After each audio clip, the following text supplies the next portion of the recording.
ब्राह्मणों से विवाद करते हैं और कहते हैं कि हम क्या तुमसे कम हैं। जो ब्रह्म को जानता है वही श्रेष्ठ ब्राह्मण है। ऐसा कहकर वे उसे डांट कर आंखें दिखलाते हैं। जो पराई स्त्री में आसक्त, कपट करने में चतुर और मोह, द्रोह और ममता में लिपटे हुए हैं, वे ही मनुष्य अभेदवादी ज्ञानी हैं। मैंने उस कलयुग का यह चरित्र देखा है।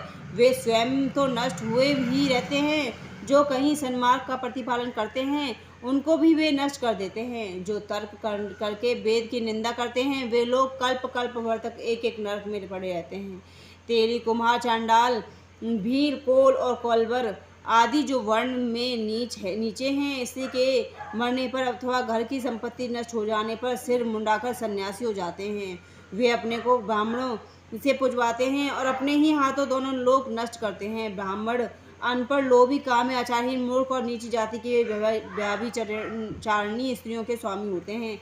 शूद्र नाना प्रकार के जप तप और व्रत करते हैं तथा ऊंचे स्थान व्यास गद्दी पर बैठकर पुराण कहते हैं। सब मनुष्य मनमाना आचरण करते हैं। अपार अनिति का वर्णन नहीं किया जा सकता।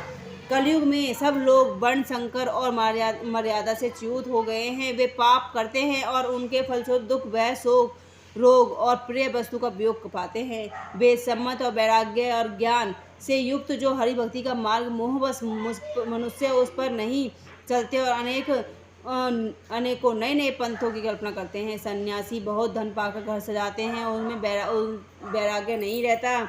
उसे विषयों ने हर लिया, तपस्वी धनवान हो गए और गृहस्थ दरिद्र। हे तात, कलयुग की लीला कुछ कही नहीं जाती।